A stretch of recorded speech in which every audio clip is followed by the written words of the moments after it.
দুপুরে গরম ঝাওয়াটা ভাতের সঙ্গে এই রেসিপিটা থাকলে আর কিছুই লাগবে না। একবার বানালে বারবার খেতে ইচ্ছে করবে। নমস্কার, আপনাদের সবাইকে আমার চ্যানেলে স্বাগত জানাচ্ছি।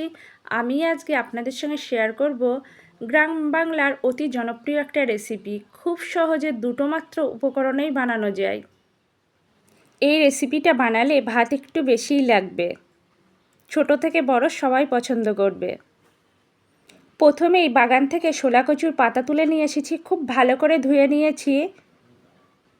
স্লাইস করে কেটে নেব। খুব ভালো করে ধুয়ে কুচি করে কেটে নিয়েছি। আপনারা চাইলে এর থেকেও মিহি কুচি করেও কাটতে পারেন, আরও ভালো হবে। মশলার জন্য লাগবে পেঁয়াজ, কাঁচা লঙ্কা, রসুন। চুলায় কড়াই দিয়ে খুব ভালো করে গরম করে নিয়েছি। কড়াই গরম হলে কড়াইয়ে পরিমাপ মতো সর্ষের তেল দিয়েছি।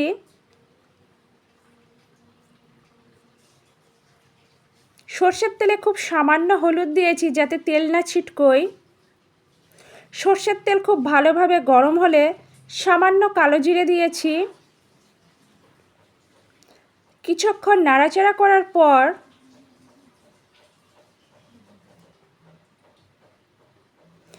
কালো জিরে থেকে খুব সুন্দর একটা ফ্লেভার বেরোলে কেটে রাখা পেঁয়াজ দিয়েছি। পেঁয়াজ নাড়াচাড়া করে হালকা ভেজে নেব। ঠিক এই পর্যায়ে রসুন, চিড়ে রাখা কাঁচা লঙ্কা দিয়েছি। আরও কিছুক্ষণ নাড়াচাড়া করে ভেজে নেব। ভাজা কমপ্লিট। কচু পাতা দেব। কচু পাতা দেওয়ার পর পরিমাপ মতো নুন দিয়েছি।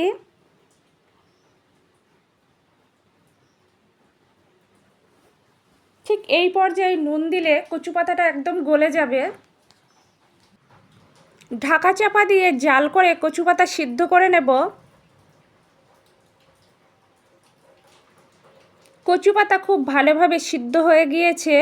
আরও কিছুক্ষণ নাড়াচাড়া করে অতিরিক্ত যে জলটা বেরিয়েছে শুকিয়ে ফেলব।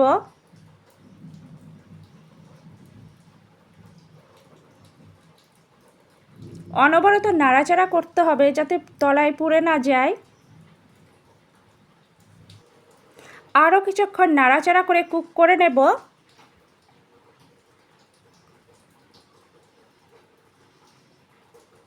অনেকটাই জল শুকিয়ে গিয়েছে।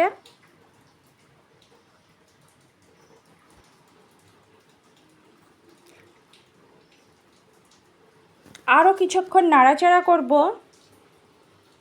রেসিপিটা প্রায় শেষের দিকে।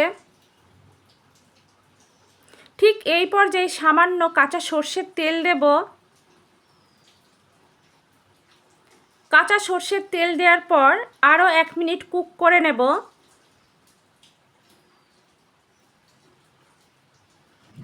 আমার আজকের রেসিপি কচু শাক একদম কমপ্লিট। ভীষণ সহজ একটা রেসিপি, কিন্তু ভীষণ টেস্টি।